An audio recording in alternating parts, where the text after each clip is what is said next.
This is Patchwork Heart Ministries Young Catholics Respond, brought to you by Viva Guadalupe. Now, here's your host, Bill Snyder. Hello, everyone, and welcome to this episode of Young Catholics Respond here on Patchwork Heart Radio. I'm your host, Bill Snyder, and couldn't be more excited today to be joined by my guest, Steven Mosher.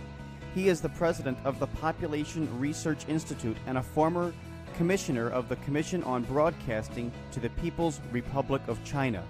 Steve has had first-hand knowledge of China's repressive one-child policy and was the first American to witness forced abortion under the program.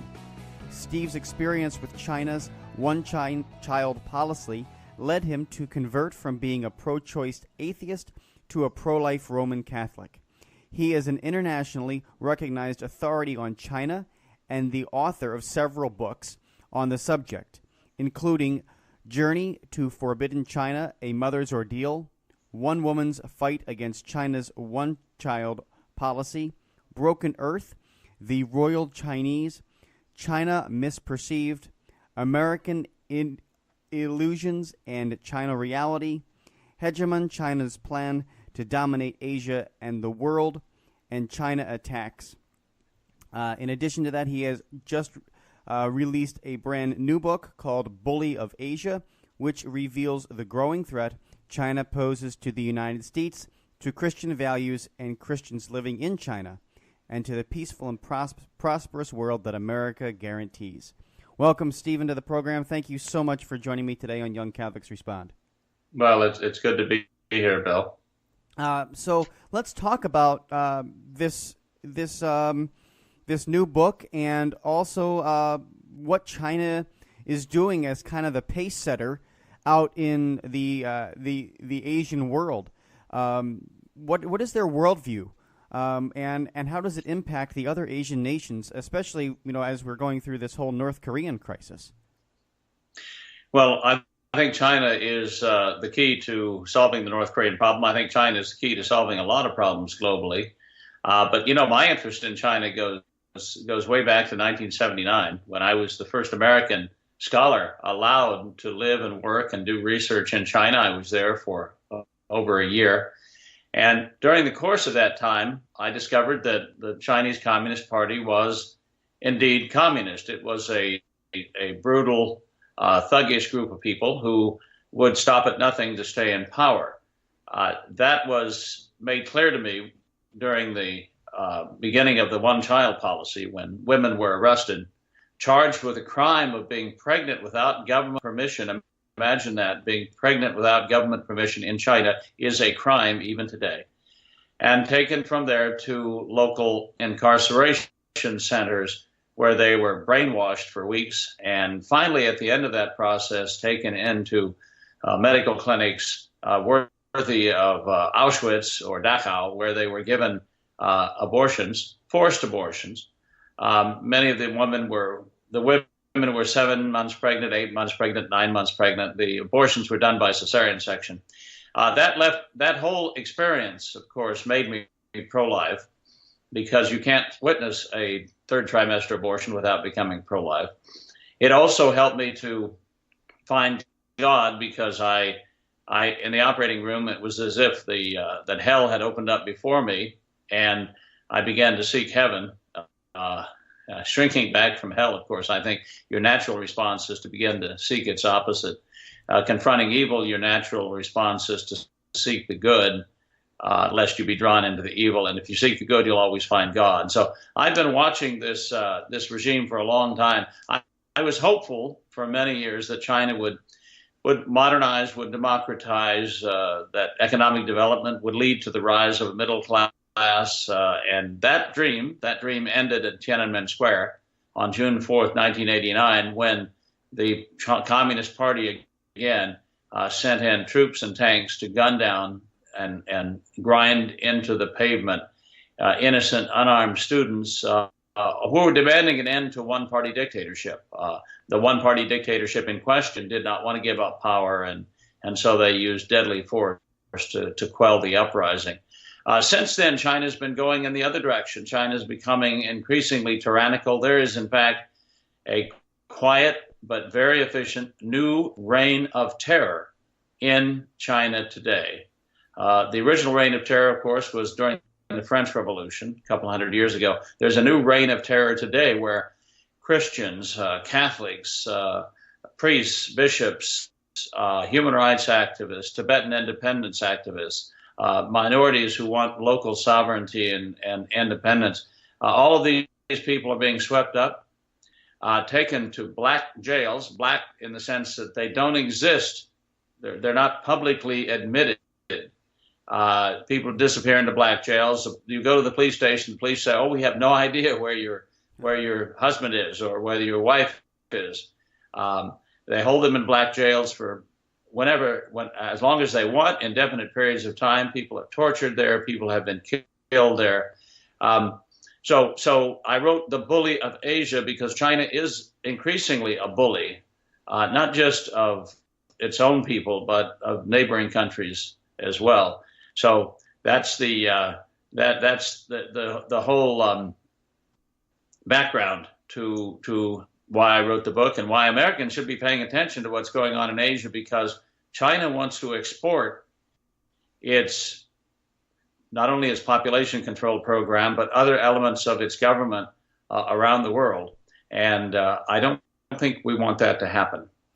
No, especially here in this country where it seems that we have the freedom to choose whether abortion or carrying a baby to term is celebrated so much.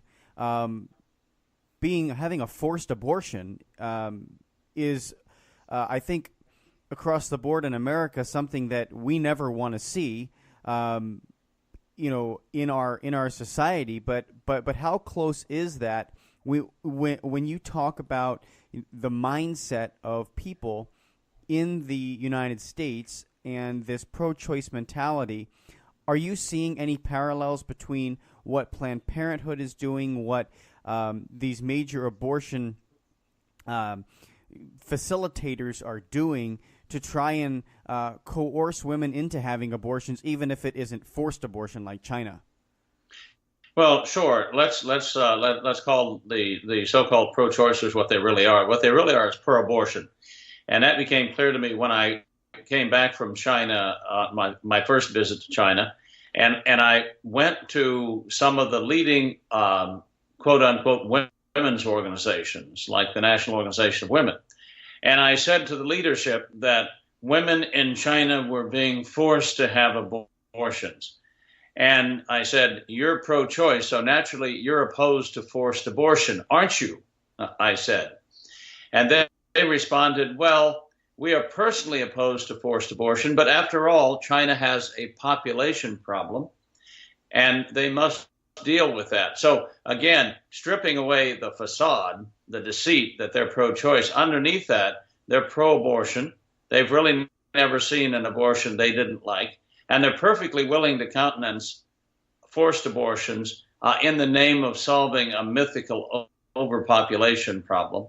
They're perfectly willing to put pressure on young American women to have abortions in order to make money, in order to reduce what Scrooge called in A Christmas Carol the surplus population, as they see it. They're perfectly willing to abort young women who are brought in by boyfriends or by husbands under duress, without asking them what they really want and giving them a real alternative. So yeah, I would say there are elements of forced abortion here in the United States driven by the myth of overpopulation. But China, as I write in The Bully of Asia, is exporting its one-child policy. It's exported it to North Korea, which is a brutal, barbaric country. It's exported its policy to Vietnam. It wants to export its policy to Africa. It recently held a conference there to talk about how wonderful the one-child policy in China has worked, and how African countries should fall in line and emulate it and adopt it. So this is a country, China, that wants to spread its pro-abortion errors around the world. But those aren't the only kinds of errors it wants to spread around the world. It wants to spread one-party dictatorships around the world because that's what it is, and it wants to clone itself everywhere. Is there plans that China would ultimately then export their plan of this one-child policy, this one dictatorship policy, or one-party dictatorship policy, and when that could go for global domination? Is that what they're, or is it a worldview shift? Is it more about China having control over the entire world, or is it more about this shift in the mindset of government that they want? What are they trying to achieve? Well, that's a very, very interesting question, Bill, because the way I think to look at it is we view the map of the world and we see America at its center. And we're not just being provincial in that. America has the oldest constitution in the world. America is a beacon of freedom and liberty, of ordered liberty for other countries around the world. There are literally dozens of countries which have constitutions that were modeled upon the United States. You know, we've spread the seeds of democracy wherever we've gone. Sometimes those seeds have sprouted and flourished, and we find flourishing democracies in places like Taiwan and Japan and South Korea and the Philippines, in India, where if left to their own devices without the example of the United States, those countries would not be democracies today. China's doing the opposite. China's best friends overseas are tyrannies, are dictatorships. North Korea stands out. Syria under Bashar Assad. Venezuela under Maduro. All of these countries, Cuba under the Castro brothers, all of these countries are good friends with China because they share values and institutions with China. And the institution they share, of course, is dictatorship. And the value they share is an absolute disdain for human life and an absolute respect for power, a drive, a desire, a greed for absolute power. So China wants to spread its version of government around the world, and it would like the map to be centered on China. Now, China in Chinese, the word China in Chinese is composed of two characters, Zhongguo, and Zhong means middle, and Guo means kingdom. So China literally means the kingdom in the center of the earth. That's the worldview of the Chinese leadership. That's the goal of the new Red Emperor. We call him President Xi Jinping. But he's not just a president like our president is just a president. He's also the generalissimo of the People's Liberation Army. He's also the head of the Chinese Communist Party. He's also runs the spy organization, the Ministry of State Security. He runs everything. All of the levers of power are in his hands. So I call him the new Red Emperor of China. And Emperor Xi's dream is a world organized around China, obedient to China, kowtowing to China, that looks like China. And that, my friend, is a world that would be less free, would be less democratic, would be more hostile to Christianity in general and Catholicism in particular, and it's not a world that I particularly want to live in. No, I don't think so. Just for our listeners, you are listening to the voice of Steven Mosher. He is the president of the Population Research Insitute, and we have to take a short break here, Steven, on Young Catholics Respond, but when we come back, we'll talk more about this fascinating topic of China's influence in the world, and of course your new book, Bully of Asia, and more about what we can do about this as Catholics, as Christians, and as Americans. So right back after this here on Young Catholics Respond. I'm Bill Snyder. For nearly 500 years, the people of Mexico have taken advantage of a promise made by the Queen of Heaven. In the year 1531, Our Lady appeared to a humble Aztec Indian and revealed herself to be the mother of the one true God. Telling Saint Juan Diego that she desired a temple to be built in her honor, she promised that she would help all those who appealed to her motherly love and protection. To seal this promise, our Blessed Mother left an image of herself that has been miraculously preserved and can be seen by all who visit the shrine of Our Lady of Guadalupe in Mexico City. Our Lady is not a liar. For nearly 5 centuries, millions of people from throughout Mexico have made pilgrimages to the shrine, either seeking Our Lady's help or thanking her for a petition granted. Today, more than ever, she is ready to help you or any of her children who seek her assistance. To learn more about how you can visit this remarkable shrine and bring your own petitions to our Blessed Mother, please visit vivaguadalupe.org. Faith comes from what is heard, and what is heard comes by the preaching of Christ. But I ask, have they not heard?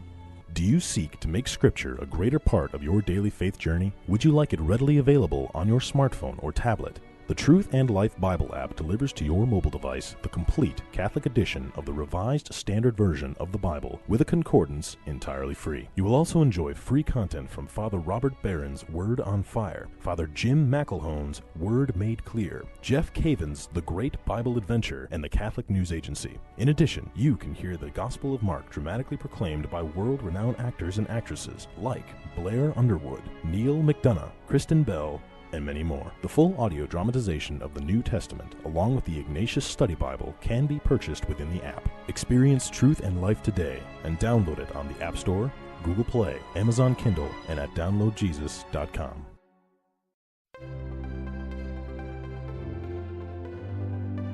This is Martha Fernandez Sardina with your Love Minute, brought to you by RememberYouAreLoved.com.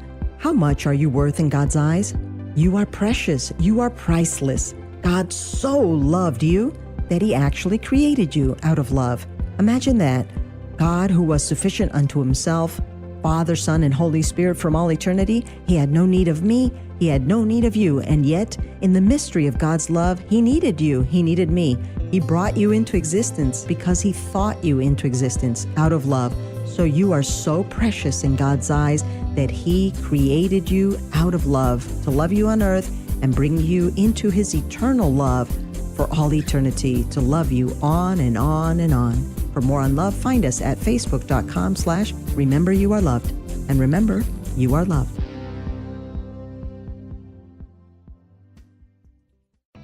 Now back to Young Catholics Respond. Once again, Bill Snyder. Hello everyone, welcome back here on Young Catholics Respond. I'm Bill Snyder. Today my guest is Steven Mosher. He is the president of the Population Research Insitute, and we were talking about his new book, Bully of Asia, and also the way China has influenced the world, or is trying to influence the world today with one-child policy, one dictator policy in different areas of the world, and it's just a fascinating conversation. Stephen, I want to ask you, what do we do about this now? What do we do as Catholics, as Christians, and as Americans to try and combat this this worldview that China is imposing or trying to impose on the world? Well, I think there are a number of things we can do. I was involved some time ago in setting up Radio Free Asia, which is our free radio broadcast into the one-party dictatorships of Asia, Vietnam, Cambodia, Laos, Burma, of course, but also the main target was China, trying to get news and information past the censorship, the Great Wall of censorship that the Chinese Communist Party has built up around China, and let the Chinese people know what's happening in their own country. There's a lot of unrest and unhappiness in China because of rampant official corruption, because of bureaucrats running roughshod over the rights of the people who Chinese people really have no rights. So there's a lot of discontent in China. But we also need, as Catholics, to be praying for the conversion of China. That's something that has almost been within reach several times in history. I think the first Christians came to China during the Han Dynasty, within 200 years after the birth of Christ. We know that from some early inscriptions we found. The Christians came again, the Nestorian Christians arrived in the 7th and 8th century. The great Dominicans and Jesuits of the 15th century, Matteo Ricci and others, arrived in China, almost converted the emperor. One of the last emperors of the Ming Dynasty was almost converted to Catholicism by Father Ricci. That would have changed history dramatically, of course, as it always does. And now today we have millions and millions of Chinese becoming Christian, becoming Catholic. The faith is spreading in China. At the same time that China's Chinese Communist Party, officially atheistic, is trying to stamp out organized religion of all kinds. The party recently told Christians in China and Catholics that it is illegal to teach the faith to anyone who's 16 years of age or under.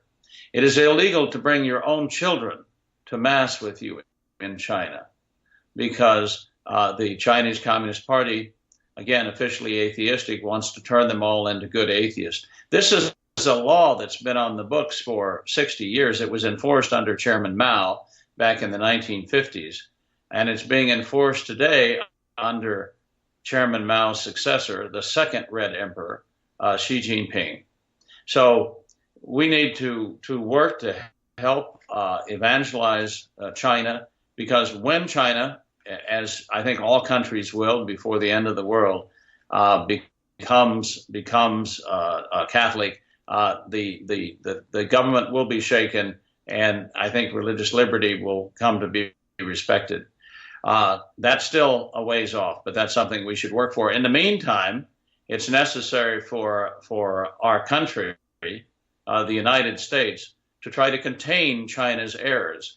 We need to keep the free countries, the democratic countries of the Indo-Pacific, away from China's domination. We need to help Japan defend itself, South Korea, Taiwan especially, defend itself into an increasingly aggressive China, Australia, New Zealand, the Philippines, all of these countries going around to India are all worried about Chinese aggressiveness, are all worried about being dominated by China.